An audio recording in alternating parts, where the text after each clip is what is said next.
Bueno, Dios les bendiga, mis amados hermanos. Amén. Dios les bendiga. Amén. Amén. Gloria sea al Señor. Les voy a invitar que tomen su Biblia y nuevamente, como los últimos domingos, la abra en Mateo capítulo 5, versículo número 8. Este texto base, que es con el que iniciamos hoy nuestra enseñanza, ya muy conocido, ya creo que lo debemos tener de memoria aprendido. ¿Qué dice? ¿Qué dice Mateo 5:8, mis amados hermanos? Bienaventurados los limpios de corazón, porque ellos ¿qué? Verán a Dios. Hace unas semanas atrás comenzamos este precioso tema titulado Un corazón para Jesús. Quisimos hace 8 días terminar la serie, pero no pudimos, porque todo lo que estamos encontrando es supremamente precioso. Para los hermanos que de pronto hoy nos visitan por primera vez y no lo saben, estamos desarrollando un tema titulado Un corazón para Jesús y ya lleva 5 enseñanzas. Y hemos visto en esas 5 enseñanzas temas como la religiosidad del hombre. ¿Qué otro tema hemos visto? El arrepentimiento, el pedir perdón, ¿cierto? Por nuestros pecados. El amor que debemos tener hacia Dios y hacia ¿quiénes? Y hacia no solamente nuestros hermanos, hacia el prójimo en general, ¿cierto? También vimos el conflicto moral que los cristianos tienen cuando le sirven al Señor, con preguntas tales como, si yo soy hijo de Dios, ¿por qué me va mal? Si yo honro al Señor, ¿por qué sufro? Cosas como estas, que es un gran conflicto, y basamos esa enseñanza en el Salmo 73, espectacular. Y hace 8 días empezamos a revisar dentro de Un corazón para Jesús el tema de la voluntad de Dios. Un tema que no se pudo terminar y que esperamos el día de hoy poderlo terminar para concluir nuestra enseñanza. Mateo 5:8 habla de bienaventurados los limpios de corazón, porque ellos verán a Dios.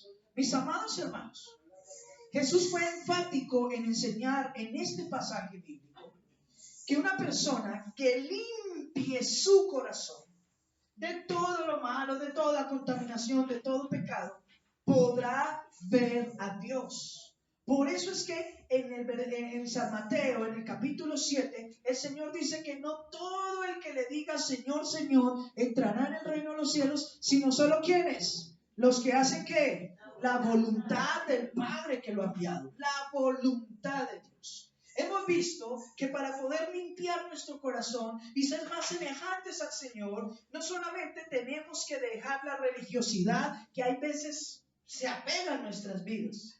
Porque una cosa es ser una persona que adora a Cristo, que exalte a Cristo, ser cristiano, y otra muy diferente es ser religioso. Lo vimos como lo eran los fariseos, los escribas, que decía Jesús, ustedes son hipócritas, porque de labios me honran, pero su corazón está lejos de mí. También mirábamos que el pueblo de Israel perdió muchas oportunidades con Dios porque su corazón tenían un corazón ¿de qué? De piedra, insensible, nada les dolía, nada les afectaba, podían ver a su hermano sufriendo y no sentían nada por eso. Y el Señor les decía, es necesario que tengan un corazón de carne, un corazón que se duela, un corazón que sienta. La Biblia dice que por haberse multiplicado la maldad en el mundo, el amor ¿de qué? De muchos se enfriará. Y qué tristeza que a los cristianos, a muchos les esté pasando eso. Al ver la maldad en el mundo, ellos estén perdiendo su amor, su sensibilidad hacia la iglesia, hacia Dios, hacia su palabra y hacia sus semejantes. Nosotros no podemos caer en ese error, mi amado hermano y mi amada hermana. Y hablábamos de la importancia de reconocer nuestros pecados y apartarnos de ellos. Hablábamos de que no importa qué tan dura sea la situación en la que estemos, no podemos entrar en un conflicto donde pretendamos decir que por buscar a Dios es que nos va mal, o entonces que toda la vida nos va a ir mal, o pensemos o miremos a los impíos que les va bien siendo pecadores y deseemos ser como ellos. Decía el salmista que cuando él entró en esa actitud, cuando veía a los pecadores, a los impíos, que le iba bien y que él buscando a Dios le iba mal muchas veces o no salían las cosas como él quería, el salmista decía, por poco mis pies que resbalar. Y muchos cristianos están a punto de resbalar o caer en medio del camino cristiano porque están poniendo su mirada en el mundo y no en Dios. Así de sencillo, mis amados hermanos. Ahora bien, hace 8 días, cuando empezamos a desarrollar la importancia de hacer la voluntad de Dios para poder ser considerados verdaderamente hijos de Dios, miramos varias citas y terminamos en 1 de Pedro capítulo 1, versículo 11. Y es en esa cita, con esa cita queremos que retomemos para continuar y finalizar el día de hoy este tema, un corazón para Jesús, la voluntad de Dios. 1 de Pedro 4:11, mis amados hermanos. Gloria sea al Señor Jesús.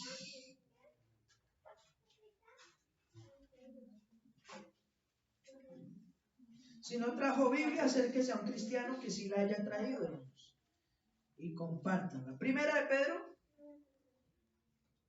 capítulo 4. Nosotros leíamos desde el versículo número 1 hasta el 11, pero quiero que nosotros reflexionemos en los últimos textos de este pasaje. Dice el versículo 10 y el versículo 11. Vamos a leer estos dos versículos para retomar la enseñanza. 1 de Pedro, ayúdenle ahí a la hermana Angel, por favor, a encontrar el texto. ¿Están amables? 1 de Pedro, capítulo 4, versículos 10 y 11, dice la palabra de Dios de la siguiente manera. Cada uno, ¿según qué cosa? Según el don que ha recibido, ¿qué haga con ese don? Ministrelo, úselo, póngalo al servicio ¿de quién? De los demás. Dice aquí la escritura, póngalo o ministrelo ¿a quién? A los otros. Si Dios te ha dado un ministerio, un don, un talento, una facultad para servir en la iglesia, ¿es para que tú te la guardes? ¿O para qué debes hacer con ese don? Usarlo, ministrarlo. ¿Sabe qué significa la palabra ministro, ministrar, ministerio? No significa otra cosa sino servir a otros. ¿Qué es un ministro? Es un servidor del pueblo. Eso literalmente significa la palabra ministro. Ministerio es el medio por el cual se sirve a la iglesia. Y en el ámbito secular es el medio por el cual se sirve al pueblo. Cuando dice ministrelo, es decir, úselo a favor de los demás.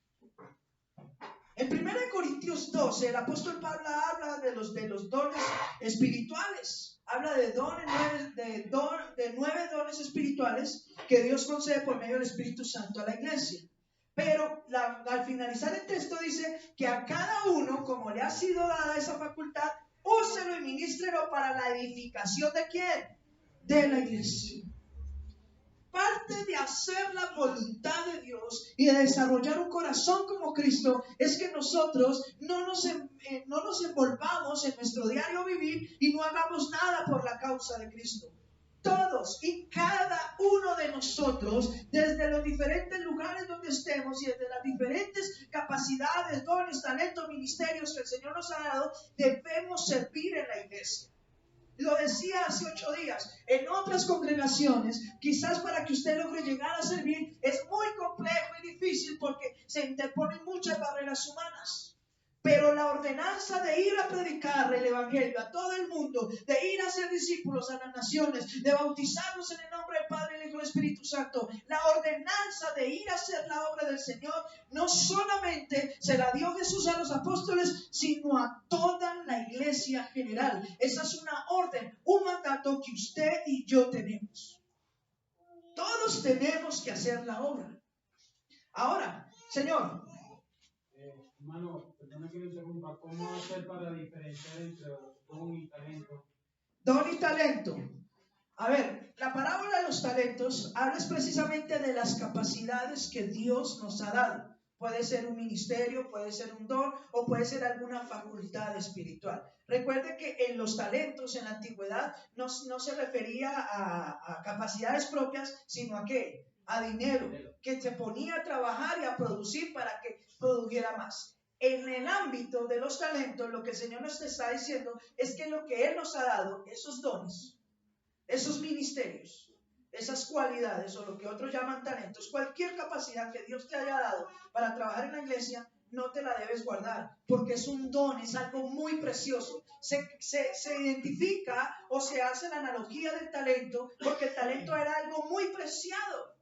Era algo muy preciado, y lo que Dios nos ha dado por medio del Espíritu Santo es supremamente valioso, pero no es para esconderlo, sino para ponerlo por obra y práctica en la iglesia, para que no solamente tú creas en Cristo, sino que otros puedan creer en Cristo a través del ministerio o el don que Dios te ha dado.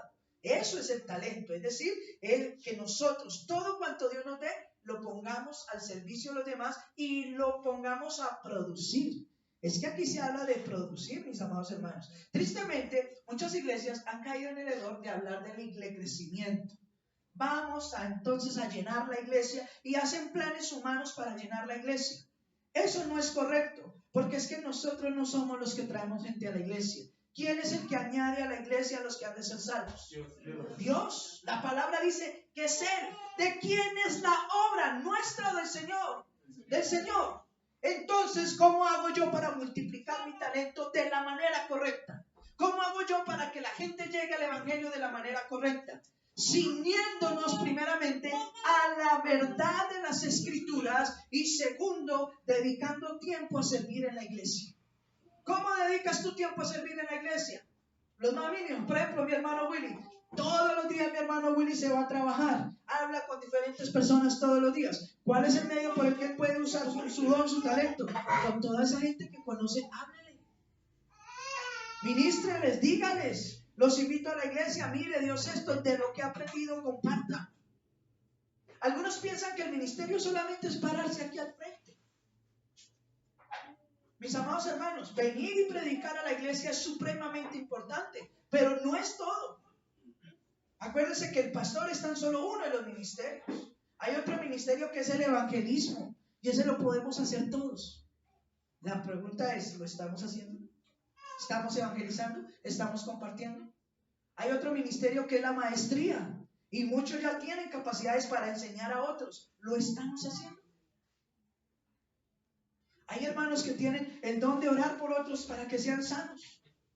¿Está ejerciendo ese don? Otros tienen el don del discernimiento espiritual, que en medio de la iglesia se pueden dar cuenta, esto es de Dios, esto no es de Dios, y pueden advertir al pastor, a la iglesia, y todo lo está haciendo. Tenemos demasiados dones y talentos y capacidades, porque mire que ahí en 1 Corintios el apóstol Pablo no solamente habla de dones, sino de las operaciones del Espíritu Santo, dándonos a entender que hay muchas maneras más a través de las cuales Dios por medio de su Espíritu ministra, se glorifica y obra en medio de la iglesia. Cosas que muchas veces cuando las vemos salen fuera de nuestra comprensión. Que un hermano tiene un cáncer y es sanado milagrosamente de un cáncer. Que a una persona la iban a matar y milagrosamente fue salva. No le dio una bala, no le pasó nada. Dios lo salvó, Dios lo guardó. Cosas que se salen de la razón son esas operaciones del Espíritu Santo. Cosas sobrenaturales.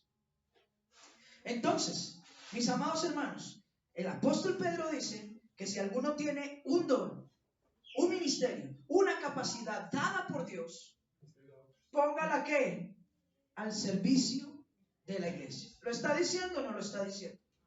Lo dice. Y continúa diciendo, mis amados hermanos, como buenos administradores de la multiforme gracia de Dios. ¿Como buenos qué? Administradores. Administradores. Volvamos a la parábola de los talentos que estábamos hablando con el hermano de ellos. Precisamente la parábola de los talentos habla de eso, de ser buenos administradores. A uno le dio ¿qué? 5 talentos, a otro 2 y al último le dio 1. Y entonces uno dirá, ay, es que Dios tiene preferencias. No, en 1 Corintios 12 dice el Espíritu, dice la Biblia, que Dios a cada uno por medio del Espíritu le da conforme a Él le quiere dar. O sea, a uno les puede dar más dones, a otros menos, pero todos van a recibir algo. ¿Sí? Y miramos en la parábola de los talentos que el que tenía 5 puso a producir, administró esos 5 y ¿qué hizo? Los multiplicó. Cuando vino su señor, ya no halló 5 sino 10. Cuando fue donde el otro que le dejó 2, ya no lo halló con 2 sino con 4. Y cuando vino el que tenía 1, entonces vio que no solamente no lo tenía, sino que lo había ¿qué? Escondido. Tuve miedo. Esa expresión tuve miedo hoy se refleja en las expresiones de muchos hermanos. ¿Cuándo vamos a servir? Cuando no tengo tiempo, no sé hablar, no es que yo no sé, pero haga algo por aprender, pero haga algo por desarrollar. Es que yo no soy pastor, es que yo no nací para eso. Hermanos, si usted está en la iglesia, número 1, no es por equivocación. Número 2, Dios no solamente lo trajo para bendecirlo y ministrar su gracia en usted, sino para que usted sea portador de su luz gloriosa a las naciones, a los demás, para que a través de usted otros crean en el evangelio. A todos, hermano, mire ahí al que está al lado, a todos y cada uno de ustedes Dios les ha dado dones, talentos y ministerios. Nadie en la iglesia no puede decir que no tiene nada de parte de Dios. Y en la manera en que Dios le dé, úselo en la iglesia para servir en la iglesia a sus hermanos y a los demás. Pero hay hermanos que duran mucho tiempo en las iglesias y se acostumbraron, son hermanos banqueros. No hermanos de plata, de banco, sino banqueros, que solo vienen y les gusta calentar la banca en la que se sienten. Es más, en algunas iglesias ya los hermanos tienen como elegida la silla. ¿Usted no se ha dado cuenta que casi siempre en la iglesia los hermanos vienen y se sientan en la misma silla? ¿Cierto, hermana Gloria? Nadie la saca usted de ese rincón. Al hermano Willy, allá, de nadie lo saca. Ya compraron acciones, ya cada silla, solo nos falta etiquetar las sillas y ponerle nombre a cada una, ¿cierto? No me la toque. Y yo me he dado cuenta, que hay hermanos que ya tienen como su lugar preferido en la iglesia. Y cuando entran, uno está en la reunión, yo me he dado cuenta, hermano, y entran, y lo primero que entran, entonces van para su silla y la ven y ahora qué hago, y a ver, entonces me hago aquí porque, ¿sí? O sea, y uno les ve la cara como que, ay, mi silla me la tienen ahí ocupada, ¿sí? Y hay algunos hermanos que se sorprenden porque cuando vienen a la iglesia yo les he cambiado el orden a la iglesia y llegan y, ¿qué pasó aquí? ¿Dónde está mi silla, por favor? Y no, ese pastor me cambia las sillas. Así pasa, ¿qué iba a decir el hermano Willy? ¿Sí? Eso mismo. Entonces, eso suele pasar porque nos acostumbramos a la banca, pero no a servir al Señor. Hermanos, y la voluntad del Señor y tener un corazón para el Señor requiere que nosotros ministremos lo que Dios nos ha dado a los demás. Tremendo, ¿cierto? Jesús cuando vino a este mundo, fue a servir y no a que lo sirvieran. Él dijo, yo no vine a que me sirvan, sino a servir. Y hasta el último de sus días, hasta el último día en la tierra, sirvió y ministró a los hombres en esta tierra, predicándole la palabra de Dios, llevándoles consuelo, llevándoles ánimo, llevándoles gozo, llevándoles las buenas nuevas de salvación. Yo le pregunto, iglesia, ¿usted está haciendo eso? ¿Usted está llevando consuelo? ¿Está llevando gozo, esperanza de vida a los demás? ¿Usted está predicando la palabra dentro y fuera de tiempo, como dice la Escritura? No se conforme con venir un domingo a la iglesia. No se conforme con comprar su silla, ¿no? Como comprar su acción en la iglesia. Esta es mi silla. No se conforme. Haga más. Haga lo que el Señor le ha ordenado hacer. Mi amado hermano, coméntenos.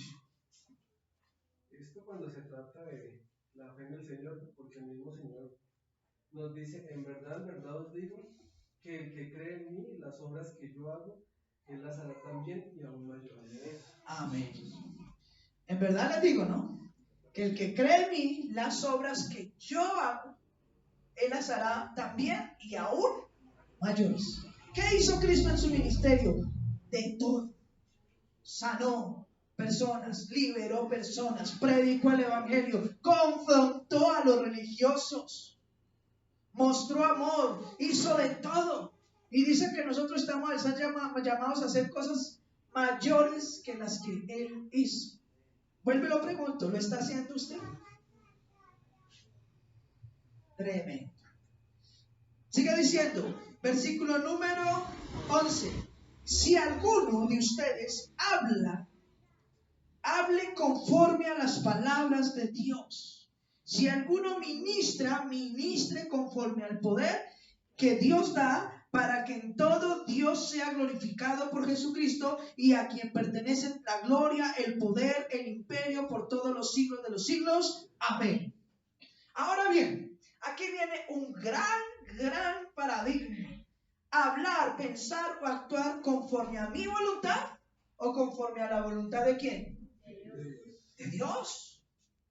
Porque muchos cristianos están errando al compartir el mensaje de Cristo con otros, porque no comparten el mensaje realmente de Dios, sino lo que ellos entienden, suponen o han comprendido o quieren ver de la vida cristiana.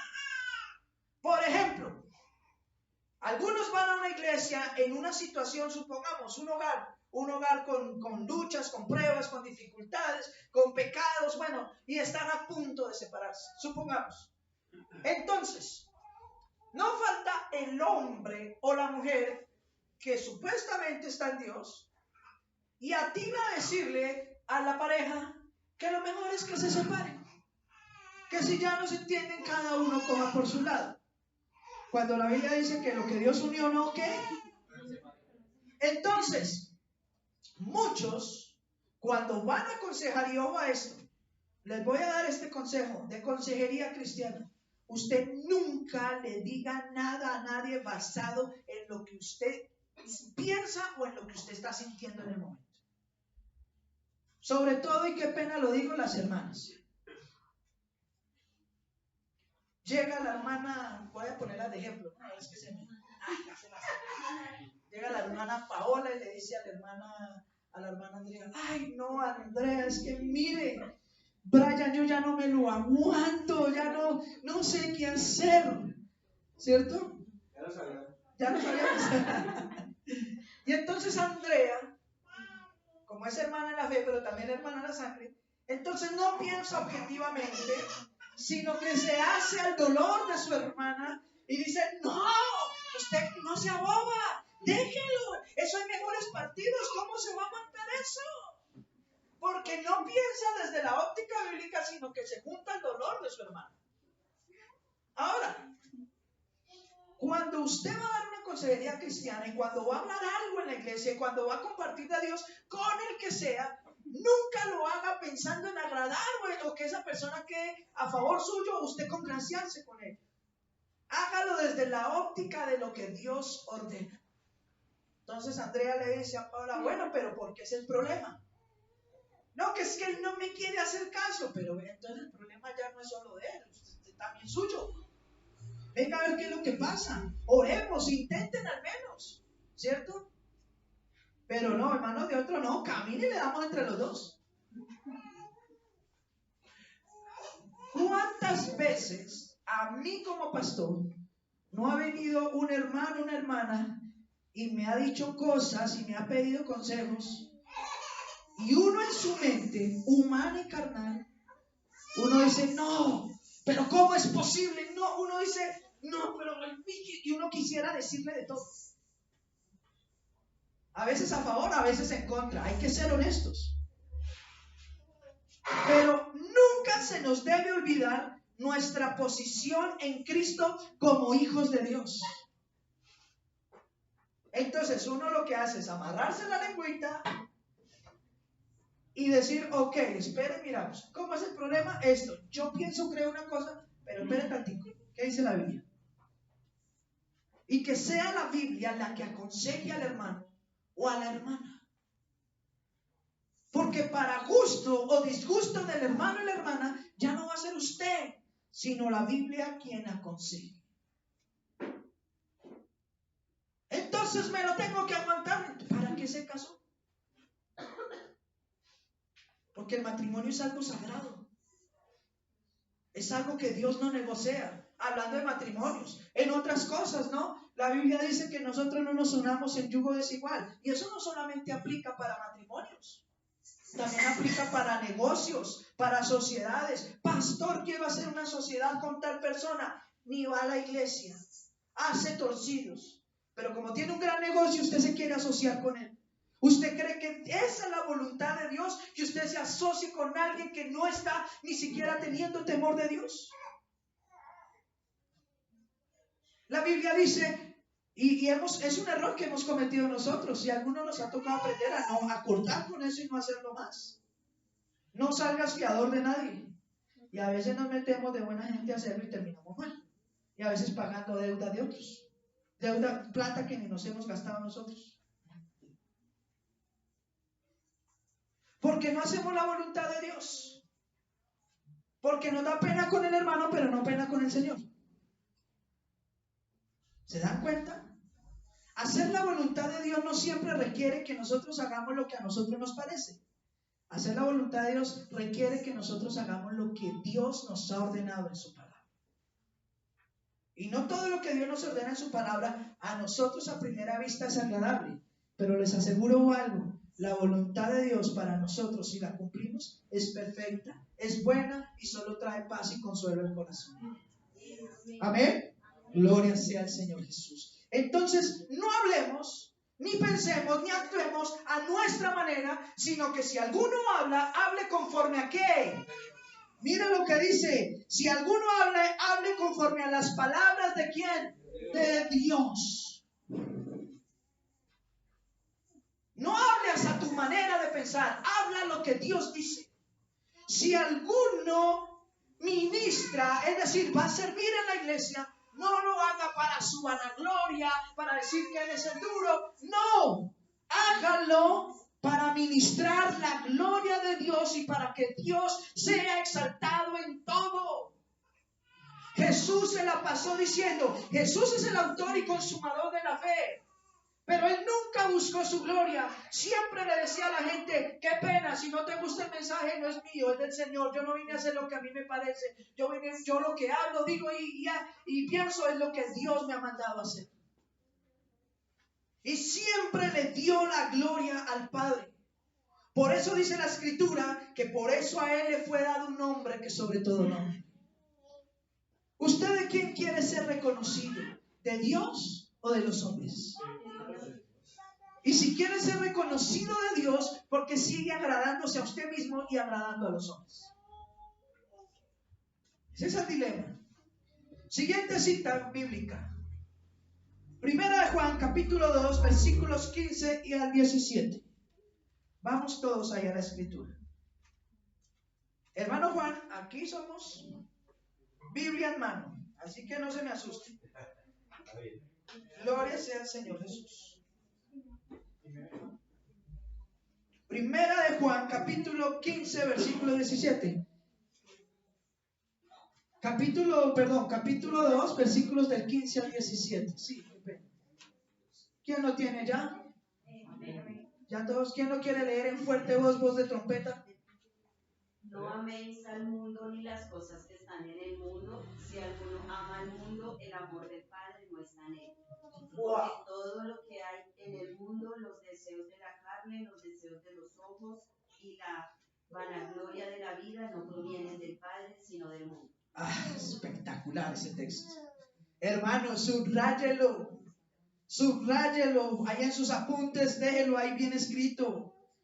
Dice la palabra, la bendita palabra de Dios de la siguiente manera: no améis al mundo ni las cosas que están en ¿dónde? En el mundo. Si alguno ama al mundo, el amor del Padre no está en él. Así de sencillo. Les voy a preguntar, ¿qué cosas aman ustedes del mundo?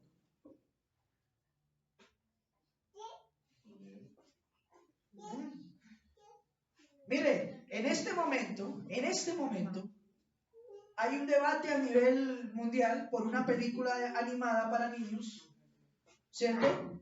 Donde sale una pareja del mismo sexo besándose en una película para niños. Y entonces y la película esperaba recaudar mucha plata, pero se levantaron las asociaciones de padres, de todo, en varias partes del mundo, se prohibió en varias partes del mundo la película por una escena que no dura sin menos de un segundo. Y algunos dicen, no, es que hay que dar libertad, es que hay que... No, quieren invadir a nuestros niños con esos pensamientos. Ahora, resulta que el hijo de un cristiano le dice a su papá, yo quiero ver esa película porque es mi personaje favorito, es uno de mis héroes favoritos. Y el papá le dice, bueno, vamos, pero no vea el resto. Esa escena no le ponga cuidado. ¿Usted cree que eso es lo que le agrada a Dios? En el momento en que usted paga, ya está perdiendo ya está rebajando su vida como cristiano. Nosotros no podemos negociar nada con el mundo. ¿Por qué tenemos la necesidad impetuosa de correr y satisfacernos con lo que el mundo vende? Si ustedes aman al mundo, demuestran que el amor de Dios no está en ustedes.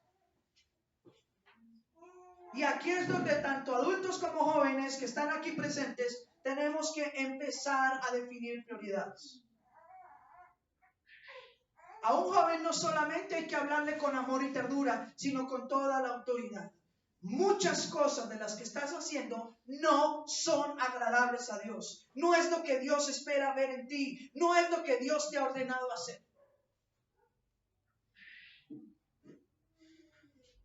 Papá, es que yo quiero hacer esto. Papá, es que yo quiero hacer lo otro. No. Y si el papá le dice que no, mi papá es malo, mi papá no me quiere, me voy de la casa. ¿Cómo así? ¿Cómo así? Piensen por un momento, jóvenes de la iglesia, si eso es lo que a Dios le agrada. Si Dios está de acuerdo contigo o con tu padre que está procurando guardarte del mal. Y pensemos, padre, si todo lo que permitimos que nuestros hijos hagan es lo que a Dios le agrada. Yo como padre y mi esposa y yo hemos venido reflexionando mucho sobre esas cosas. Yo quisiera decir que en todo lo hacemos bien, pero seríamos mentirosos, porque no todo se hace bien. Y hay mucho que nos falta por mejorar y corregir. No amemos al mundo, porque el mundo lo único que trae al final de cuentas es dolor, es tristeza, es condenación. Y dice así la palabra de Dios, versículo 16, porque todo lo que hay en el mundo, los deseos de la carne, los deseos de los ojos y la vanagloria de la vida.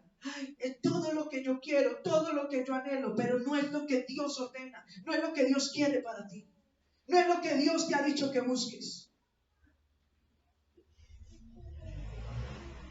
Y yo sé que a más de uno nos ha pasado. Pero es lo que yo quiero, pero no es lo que te sirve, no es lo que te conviene. Dice, todas estas cosas, la vanagloria de la vida, no provienen del Padre, no provienen de Dios, sino ¿de dónde? Dígalo fuerte, ¿de dónde? Jóvenes que están aquí, ¿de dónde proviene eso? Del mundo. Entonces no lo sigan. No lo sigan. Sigue diciendo la Escritura. El mundo pasa y sus deseos, pero el que hace la voluntad de Dios permanece para siempre. El que hace la voluntad de Dios permanece ¿hasta cuándo? Ahora, yo les pregunto, ¿queremos hacer la voluntad de Dios, sí o no? 2 o 3 amén. ¿Queremos hacer la voluntad de Dios? Amén. Entonces no amemos al mundo. Hacer la voluntad de Dios, escuche bien, nos garantiza nuestra herencia en los cielos. Hacer la voluntad de Dios nos garantiza nuestra herencia en los cielos. El versículo 17 dice que el mundo, el cielo, la tierra, todo en esta vida pasa, pero que el que hace la voluntad de Dios permanece para siempre. Eso quiere decir que tenemos nuestra herencia garantizada en los cielos. Amén o ayayay. A ver, pregunta. somos sujetos en verdad a la voluntad de Dios. Silencio. Pasa como en la película, que un silencio.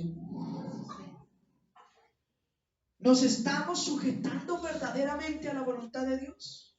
Lo que yo estoy haciendo como esposo, como esposa, como padre, como hijo, como empleado, como patrón, como hijo, bueno, en todas las áreas de nuestra vida, lo que yo estoy haciendo está sujeto a la voluntad de Dios.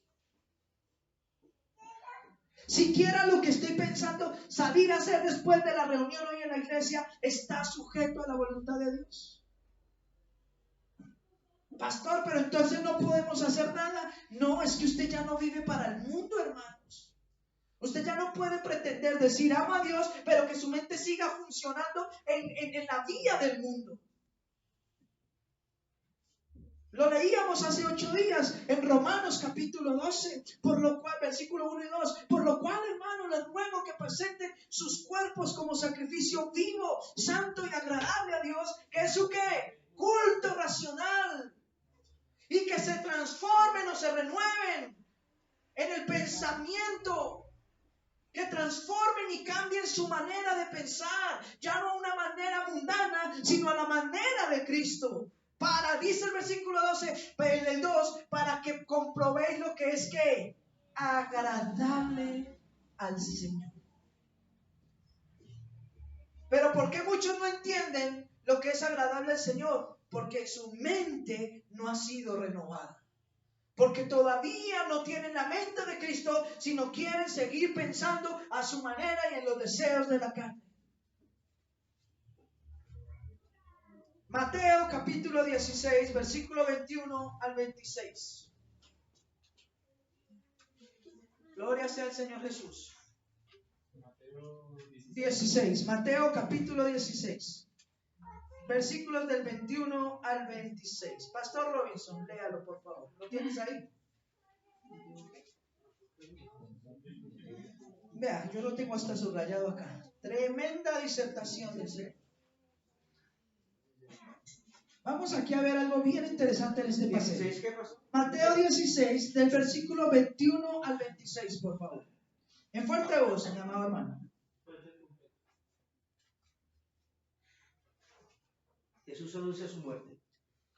Desde entonces comenzó Jesús a declarar a sus discípulos que le era necesario ir a Jerusalén y padecer mucho de los ancianos, de los principales sacerdotes y de los escribas, y ser muerto y resucitado al tercer día. Entonces Pedro, tomándolo aparte, comenzó a reconvenirle diciendo: Señor, ten compasión de ti, en ninguna manera esto te acontezca.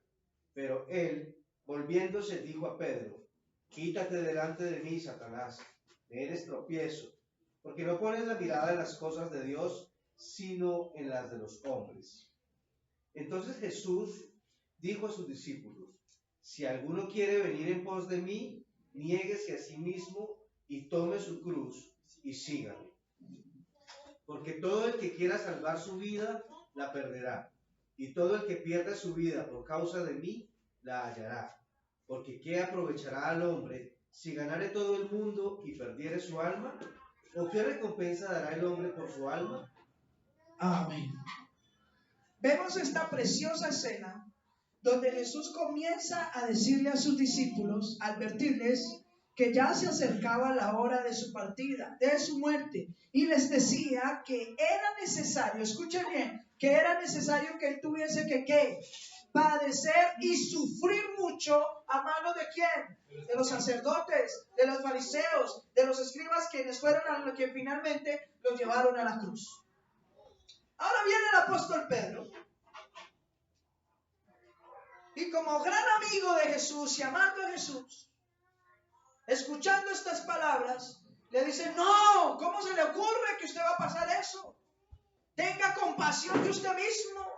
¿Cómo se va a someter a vivir eso? ¿Cómo se va a exponer al dolor, al sufrimiento? Y Jesús llega y le dice a Pedro: no, sí, usted tiene razón, no, yo sé cómo va. ¿Eso fue lo que le dijo Jesús? Hermanos, Jesús le dijo a su apóstol, a su discípulo, apártate de mí, ¿qué? Dígalo fuerte, apártate, ¿qué? Satanás, porque me eres, ¿qué? Tropiezo. Es necesario que yo padezca. Es necesario que yo sufra. Porque no es mi voluntad, sino la voluntad de Dios. Jesús sabía cuál era la voluntad de Dios con él. Jesús sabía que era necesario sufrir. Y lo aceptaba con gozo y no negociaba eso. Pero vino Pedro y no entendiendo la voluntad del Señor, no quería que Jesús hiciera la voluntad del Padre, sino que hiciera su voluntad. Mis amados hermanos, este pasaje nos demuestra lo siguiente, que no siempre lo que nosotros deseamos o hacemos, aún con buenas intenciones, porque estoy seguro que Pedro no se acercó con malas intenciones a decir esto a Jesús, aún con buenas intenciones, no todo lo que deseamos o hacemos es la voluntad de Dios. No todo, mis amados hermanos. Wow. ¿Era Pedro muy malo porque quería el bien para su maestro? No, tenía una buena intención. Pero esa buena intención era la voluntad de Dios. ¿Se dan cuenta por qué es que Pablo decía, ya no vivo yo, mas Cristo vive en mí? La vida que ahora yo vivo en esta la carne, la vivo en la fe en el Hijo de Dios. ¿Será que podremos llegar a decir eso en algún momento de nuestras vidas? Que realmente ya no vivimos nosotros bajo nuestros pensamientos, deseos o emociones, sino que Cristo vive en mí. Les voy a hacer una pregunta, hermanos. Si Cristo vive realmente en mí, ¿cuál debe ser mi prioridad? Dígalo, ¿cuál debe ser mi prioridad? Algunos lo dicen ahí como entre dientes. Díganlo fuerte. Dios. Y si realmente Dios es mi prioridad, mi vida sería como es actualmente. Porque aquí muchos dicen, yo amo a Dios, yo quiero a Dios, pero no están haciendo la voluntad de Dios. Hermano Willy, si realmente Dios es lo primero en su vida sería esa que tiene o sería diferente. Más diferente. Me agrada su honestidad, hermano. No le dé miedo decir, porque es que a todos nos falta. Aún yo como pastor, si completamente mi vida estuviera ceñida a la voluntad de Dios, yo estaría haciendo mucho más de lo que hasta el día de hoy estoy haciendo. Es que esto no se trata de juzgar que unos sí, otros no. Se trata de que realmente entendamos que si nosotros vivimos bajo la voluntad de Dios, nuestras vidas realmente ya no se preocuparían por el mundo. ¿Cuántos cristianos hoy no asistieron a la iglesia por ir a una fiesta de padres? La voluntad de Dios es que el hermano esté en la iglesia con sus hermanos aprendiendo palabra o que estén uniendo celebrando fiestas de Dios. Entonces no le puedo celebrar a mi papá, sí, pero para todo hay tiempo. Pero el tiempo de Dios no se negocia. Y quien negocia el tiempo de Dios no está viviendo en la voluntad de Dios. Y yo sé, hermanos, que suena duro, pero entiéndame que es así. Así como el médico no puede decir que es médico si no tiene un certificado y sin haber estudiado. Como el docente no puede decir que es docente e ir a enseñar si nunca aprendió. El cristiano no puede decir que es cristiano si no hace la voluntad de Dios. Por eso nuestras congregaciones, donde hablamos la sana palabra del Señor, no son tan grandes como otras. Porque tú vas a otra congregación llena y allá te dicen, no, tranquilo, Dios te ayuda en tus planes. Venga, pacte, diezme y Dios le va a dar ese negocio. Pero ojo, el negocio no está dentro de la voluntad de Dios. El negocio es con los mundanos. No importa, Dios te ayuda. Así no es, mis amados hermanos. Todo cuanto hagamos en esta vida debe estar sujeto a la voluntad de Dios. Porque cuando no lo hacemos de esa manera, hay un bendito problema. Siempre nos va mal.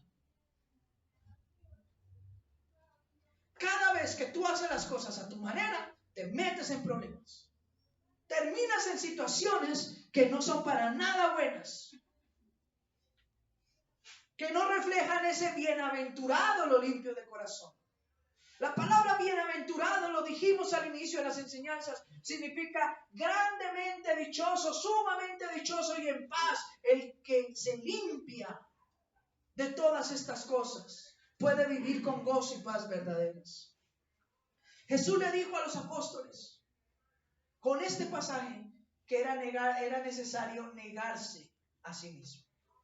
El versículo 23. Pero él, volviéndose a Pedro, le dijo: quítate delante de mí, Satanás, o apártame, porque tú eres tropiezo, porque tú no estás poniendo la mirada en las cosas de Dios, sino en la de los hombres. Lo que tú hablas, lo hablas pensando en lo que a ti te agrada y no en lo que le está agradando al Señor. ¿Cuántas de nuestras charlas no se basan en lo que a nosotros nos agrada y no en lo que le agrada al Señor? ¿Ah? Y con el debido respeto, desde mi esposa en adelante, a todo mundo, y aquí en la iglesia, le he tenido que decir: eso no es lo que Dios quiere. Tu pensamiento es tu pensamiento, pero eso es agradable a Dios. Y yo he visto la cara de muchos: pero ¿qué? O sea, me vuelvo yo el malo, dijo Pablo, me volví el enemigo de ustedes por decirle la verdad. Se lo dijo a la iglesia en Gálatas. Me he vuelto yo su enemigo por decirles la verdad. Por decirles que no pongan, no es así como tú dices, sino como Dios dice. Pero es que lo que usted me está diciendo no lo quiero hacer yo. Ese es tu conflicto, ese es tu problema. Pero entonces no digas que eres hijo de Dios o que eres cristiano si quieres seguir viviendo a tu manera, pensando a tu manera y actuando a tu manera. No siempre lo que deseamos, aun con buenas intenciones, es la voluntad de Dios. Mira, hermanos, ¿por qué nuestros hijos se vuelven malcriados? Porque uno dice: no les voy a pegar, no les voy a regañar, no les voy a decir nada. Y uno como padre tiene la buena intención de no lastimar a su hijo, pero los está malcriando. ¿Esa es la voluntad de Dios? Que el mundo le diga: no, es que al niño se puede corregir sin tocarlo. La Biblia dice otra cosa. La Biblia dice: corrige al niño aún con vara. Y al que usted corrige no lo va a hacer pasar vergüenzas. Mientras que el hijo malcriado es vergüenza del padre y de la madre. ¿Y por qué terminamos muchos teniendo hijos así? Porque los criamos a nuestra manera y no a la voluntad del Señor. Porque nos duele muchas veces siquiera corregirles. Y eso no es lo que Dios quiera o espera de ti. Tenemos que aprender a corregir nuestros hijos. Y qué pena que lo diga con los muchachos que están acá. Y yo se lo he dicho a mis hijos: papito, si no le gusta, ahí está la puerta. Pero muchos cristianos, como padres, han perdido su autoridad y ya están negociando con sus hijos. Nosotros no podemos caer en ese error. Y eso no nos vuelve ogros, no nos vuelve malos, nos vuelve responsables. Aprendamos eso, mis amados hermanos. A veces queremos evitar el sufrimiento, pero no entendemos que el sufrimiento es parte, pues, el proceso a través del cual Dios nos forma y también revela su voluntad. Desde que me enfermé el año pasado, he escuchado frecuentemente a muchos hermanos que me dicen, y con el debido respeto lo digo y con todo el cariño lo digo: pero no, es que usted no debería hacer eso, para eso hay más gente. Qué pena. Discúlpenme, mis amados hermanos, yo soy el pastor de la iglesia. Y mientras en mi cuerpo haya vida y haya aliento, así esté enfermo, seguiré sirviendo al Señor, porque sé que eso es lo que Dios me ha mandado. Y ustedes tienen que aprender que no importa si están enfermos o no, mire, tenemos que servirle al Señor a tiempo y fuera de tiempo. Hay pastores que les da una gripa y no vuelven a la iglesia en una semana porque mientras les va. ¿Quién dijo eso? Los apóstoles vivían chévere. No, Pablo vivía enfermo. El apóstol Pablo vivía enfermo, no podía casi ni ver, vivía con un médico al lado que era Lucas, que lo atendía en todas sus enfermedades. ¿Y cuándo dejó de servir? ¿Cuándo dejó de hacer la obra? ¿Cuándo dejó de cumplir sus responsabilidades en Dios? Nunca. Hasta su muerte le sirvió al Señor. Pero algunos quieren servirle al Señor a medias, por tiempos, cuando esté bien, cuando me sienta bien, cuando haya salud. No, señores. Yo he aprendido a servirle al Señor a tiempo y fuera de tiempo, con salud y con enfermedad. Y por eso tengo la autoridad de decirles al Señor, no hay excusa, no hay excusa, no hay excusa, mis amados hermanos. Pero los cristianos hoy se llenan de excusas para no servir al Señor, para no hacer la obra del Señor. Y así no podemos seguir, mis amados hermanos. ¿Dónde está la iglesia santa, limpia, resplandeciente? ¿Dónde está esa iglesia por la que Cristo dio su vida en la cruz? ¿Dónde están esos hijos firmes, valientes, dispuestos aún a dar la muerte? No quieren un domingo ir a la iglesia, pero sí dicen que van a dar la vida por Cristo. Mentirosos. Y les hablo fuerte porque el final de esta predicación es así. Jesús no negoció nada y Jesús hasta el último de sus días le sirvió al Señor en esta tierra. Y hasta la última gota de su sangre en este mundo la derramó al servicio de la voluntad de Dios. Padre, si es posible de mí, pasa esta copa. Si es posible, pasa de mí esta copa. Pero que no se haga como yo quiero, sino como tú lo has decidido. Padre, no puedo soportar, no quiero sufrir esto, no quiero seguir en esta situación, pero no se haga como yo quiero, hágase como tú quieras. Y enséñame a entender, a aceptar tu voluntad y estar dispuesto, aún si es necesario, a sufrir por tu causa. Pero muchos quieren evitar el sufrimiento porque viven bajo sus parámetros.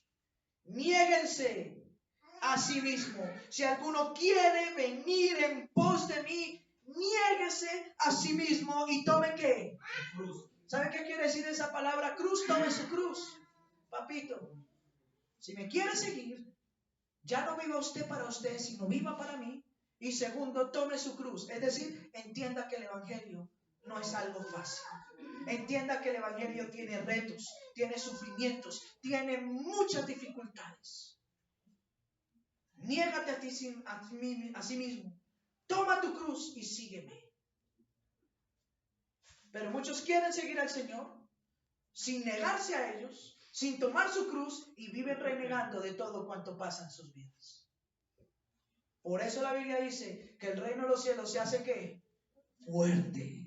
Y solo los valientes lo arrebatan. ¿Amén? Amén. O ayayay. San Marcos capítulo 3. Hermana Paola, por favor, colabórame con esa cita. San Marcos 3, versículos del 33 al 35. Por favor, léalo en fuerte voz.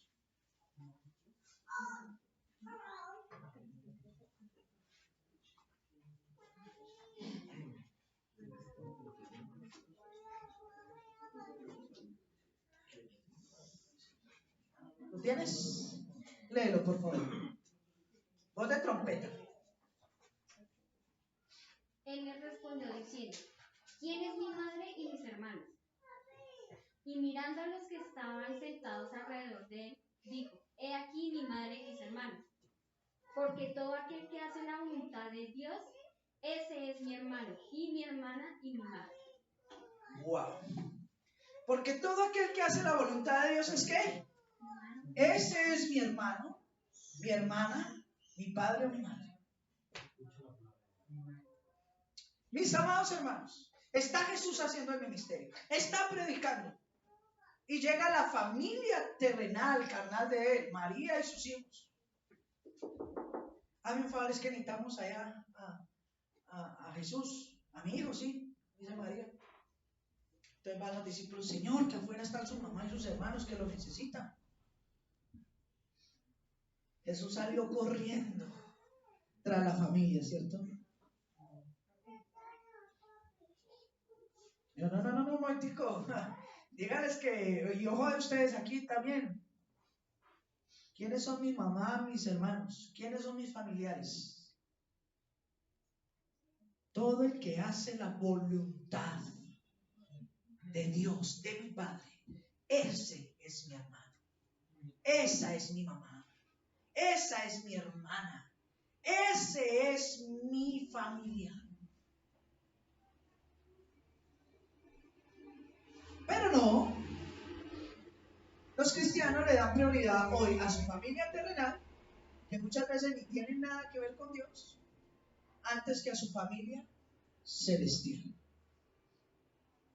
Su familia terrenal le puede brindar amor, cariño, todo lo que usted quiera, pero no le brinda salvación. Lo más probable es que con su familia terrenal usted no comparta en los cielos. Usted con quien va a compartir en los cielos es con su familia en la fe. ¿Así o más claro? Ahora, Jesús entonces no amaba a su mamá porque no salió corriendo detrás de ella. Entonces Jesús no amó a sus hermanos. No, señores. En ese momento no creían en él. Jesús amó a su mamá y a sus hermanos terrenales y cumplió con ellos en todo. Pero Jesús le enseñó aún a ellos que por encima de ellos estaba ¿qué? La iglesia. Escucha bien, por encima de ellos estaba ¿qué? La iglesia. Hay cristianos que dicen, no, es que como Dios me manda a amar a mi papá, a mi mamá, a mi esposo y mi esposa, entonces el día de reunión no voy a la iglesia porque voy a compartir con ellos. Usted tiene 6 días más para hacer eso. Porque siempre tiene que negociar el tiempo con Dios. ¿Por qué? Perdón, ¿por qué tiene que negociar el tiempo con Dios? ¿Acaso su jefe negocia su tiempo con usted? ¿O usted negocia el tiempo de su trabajo con su jefe? No. ¿Por qué entonces, si para algo terrenal no negociamos nada? Mamita, que si puedes venir hoy a las 6 de la tarde, que es que te necesito aquí. No, mamita, qué pena, estoy trabajando, no puedo dejar el trabajo botado. Ah, pero el domingo sí. No, mamita, el domingo puedo dejar a Dios botado, la iglesia botada, porque eso no es mi prioridad. ¡Wow! Quien crea y piense y actúe de esa manera, no cree en el verdadero evangelio de Cristo. Cree en un evangelio de mediocres que enseñan prioridades distintas. Si Dios es lo primero en mi vida, yo debo entender cuáles son mis responsabilidades en Dios. Eso no quiere decir que sea un mal esposo, un mal padre, un mal hijo, no. Pero el mismo rey Salomón escribió en Eclesiastés, para todo hay tiempo. Y el tiempo de Dios, tú no lo puedes estar negociando en el mundo. No dejen de congregarse como algunos tienen que, por costumbre. Y más cuando están viendo que este día del final de las cosas se acerca. Allá, Hebreos 10 les habla una exhortación a la fidelidad a Dios y hay que hacerla con temor. Con temor, hermanos. Con temor, porque los días se están acabando, mis amados hermanos. Dice la Escritura, un verdadero cristiano, para un verdadero cristiano, su familia en Dios es lo más importante. Yo les hago una pregunta. Bueno, vamos a hacer un ejercicio. Voltea y mire a todos los hermanos que están ahí al lado. Mírenlos. Trata de mirarlos. Voltea atrás y mire a los que están atrás. Les voy a hacer una pregunta. ¿Esas personas que acaba usted de mirar son más importantes para usted que su familia terrenal? No, pastor, entonces estás mal. Estás mal. Entonces no amo a mi familia, ame a su familia. Pero Dios te ha llamado a ser parte de una familia más gloriosa, más excelsa y con la cual compartirás por la eternidad. Entonces, dale el primer lugar en tu corazón a tu familia en la fe. El apóstol Pablo en Gálatas dice, háganle el bien a todos. No dice que no hay que hacerle el bien a todos, hay que hacérselo a todos. Pero mayormente o primeramente, ¿a quiénes? A los de la familia de la fe. ¿Por qué entonces, cuando siento, y aquí es donde entra algo tremendo, hermanos, no más con privilegios con unos y con reproches o desprecios contra otros?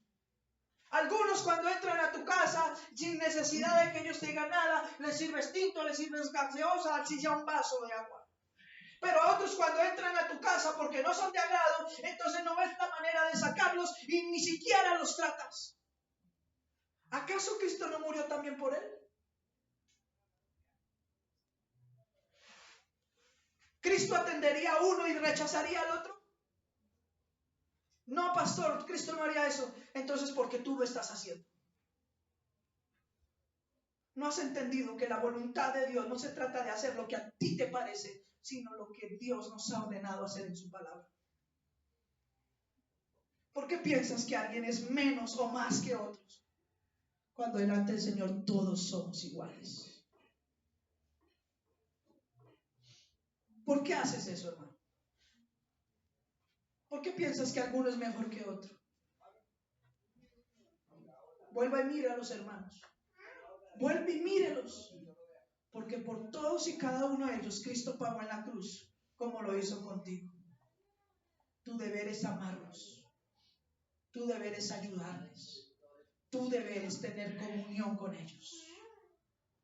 Pero como no se está haciendo, por eso la iglesia no vive unida.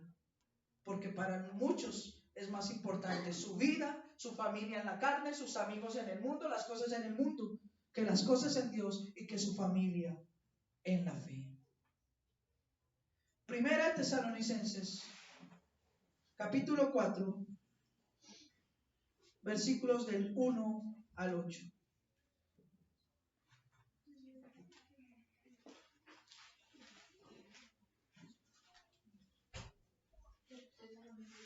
Primera de Tesalonicenses, capítulo 4, versículos del 1 al 8. Aunque todo el pasaje es espectacular, pero vamos a leer estos versículos. Gloria sea al Señor Jesús. Por lo demás, hermanos, les rogamos y exhortamos en el Señor. ¿Les qué? Rogamos. Es un ruego del apóstol y de quienes están con él. Es una petición, es un clamor y una exhortación de parte de Dios a la iglesia, que de la manera que ustedes han aprendido de nosotros, como conviene conducirse y agradar a Dios, así abunden más y más. Ojo a lo que viene. Ya seguimos con la lectura. Pablo se atrevió a decirle a la iglesia que no solamente imitaran a Cristo, sino que lo imitaran a él. Porque él amaba a la iglesia por completo. Yo he tenido que decirle a algunos hermanos en estos días, ¿acaso yo he sido así con ustedes? ¿Acaso su pastor terrenal que está en este lugar, en este momento predicando, ha tenido preferencias con ustedes? ¿Acaso he demostrado que alguno de ustedes es más importante para mí que otros? No. Por eso no hay un solo hermano en esta iglesia que pueda decir que lo he despreciado, o que no lo he amado, o que no le he mostrado misericordia. No lo hay. Y así como Pablo le dijo a la iglesia que lo imitaran a él y abundaran en esto más, hoy les digo, ese cuentico de que es que yo no puedo, que es que a mí no me entra, eso es que no colaboran. No. Si yo soy de Cristo, debo tener un corazón como el de Cristo, un corazón que ame a todos sin condiciones, que los atienda a todos sin condiciones, que les sirva a todos sin condiciones, que no tenga preferencias, sino que sea un corazón capaz de amar a todos. Y hoy me identifico con el apóstol Pablo y les digo como pastor, yo no les he dado ese ejemplo. Yo no les he dado ni a ustedes, ni a mi esposa, ni a mis hijos, ni a la iglesia en general. No les he dado un ejemplo de que despreciemos a uno y valoremos a otros. Me he estado esforzando por demostrarles que todos son importantes, desde el más chico hasta el más grande, porque Cristo por todos ellos murió. Así que es necesario que usted hoy vaya reevaluando Y si tiene que pedirle perdón al Señor porque ha sido clasista, porque ha menospreciado a unos y alabado a otros, pídale perdón hoy al Señor. Y empiece a cambiar eso, porque eso no es agradable al Señor. Eso no es lo que el Señor quiere de usted. Eso no es lo que el Señor lo mandó a usted a hacer en esta tierra como hijo suyo. No le ponga más excusas al Señor. Que yo soy así, que es mi carácter. No. Su carácter debe ser el de Cristo, no el suyo. Su manera de pensar, de hablar y de actuar no debe ser la suya, debe ser la de Cristo. Porque esa es la voluntad del Señor. Versículo 2. Porque ustedes ya saben qué instrucciones les hemos dado en el Señor Jesús. Pues la voluntad de Dios es que ustedes se santifiquen y que se aparten de toda fornicación. Hermano, ¿cómo se puede usted santificar si no está haciendo la voluntad de Dios? ¿Cómo puede usted limpiarse y apartarse de todo lo del mundo si usted ni siquiera está amando a sus hermanos? ¿Cómo es posible? Cada uno de ustedes, versículo 4, sepa tener su propia esposa en santidad y honor, varones. Esto de tratar bien a la esposa, esto no es si usted quiere. Esto es un mandato del Señor. Santifíquela. ¿Le quiere hablar de Cristo? Hágalo con su carácter, con sus emociones, no imponiéndole las cosas. Cristo no nos impuso nada, nos predicó con amor y funcionó. Sepan tener a sus esposas. Y lo digo con mucho dolor. Ese cuentico que me voy a separar, que es que no me la aguanto, hermano, qué pena, eso Dios no lo mandó a hacer, eso a usted. Sepa tener a su esposa en santidad y en honor. No es que no he podido, pues entonces aprenda. Porque cristianos tibios no necesita el Señor. Y al cristiano tibio le va a ir peor que al que no conoce de Dios. Ahí lo dice Apocalipsis capítulo 3, no me lo cree, vaya y léalo allá. No en pasión de concupiscencia como los gentiles que no conocen a Dios. No se comporte usted como los que no conocen a Dios. Que ninguno agravie ni engañe en nada a su hermano.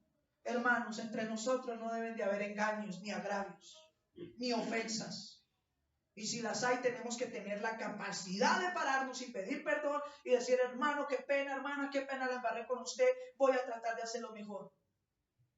Ninguno agravie en nada a su hermano, porque el Señor es vengador de todo esto, como ya se los he dicho y se los he testificado. Pues Dios no nos ha llamado a vivir en la inmundicia, sino en la santificación. Cuando tú agravias, cuando tú hieres el corazón de tus hermanos, cuando tú les menosprecias, no vives en santificación, vives en la inmundicia del mundo, comportándote igual que los mundanos. Y esa no es la voluntad de Dios.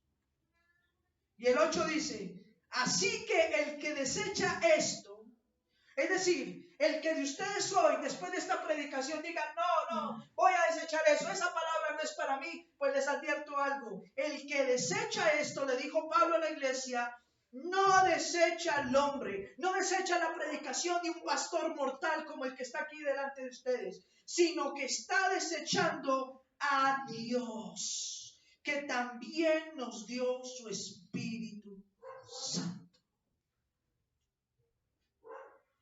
Si usted no acepta estas palabras, a mí no me está desechando. Si usted quiere salir corriendo y decir, esta no es la iglesia que yo busco, usted no nos está desechando a nosotros. Usted está desechando a Dios. Las palabras y la voluntad de Dios. Por lo cual eres inexcusable. Yo le recomiendo que no desechen las palabras de Dios. ¿Se acuerdan del rey David cuando pecó? Cuando la embarró, lo vimos en la segunda, tercera enseñanza. Pero David tuvo un corazón arrepentido, reconoció su pecado. Y en el Salmo 51, versículo 10, nos deja con esto tan hermoso. Señor, crea en mí un corazón que, mire, Señor, después de haberlo embarrado tanto, crea en mí un corazón limpio y renueva un espíritu recto dentro de mí. Porque los que limpian su corazón son bienaventurados y ellos verán a Dios. Es necesario que desarrollemos un corazón para Jesús, no un corazón para nosotros. No vivamos más al servicio de nuestras emociones. No vivamos más al servicio de nuestro carácter. Procuremos vivir agradándole en todo a aquel que su vida dio en la cruz por ti y por mí. Procuremos vivir por aquel que merece toda la gloria y que merece toda la honra por todas las edades y las generaciones.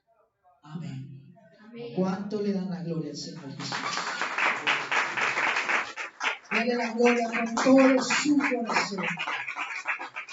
Dale la gloria con todo su corazón. Hoy finalizamos un corazón para Jesús.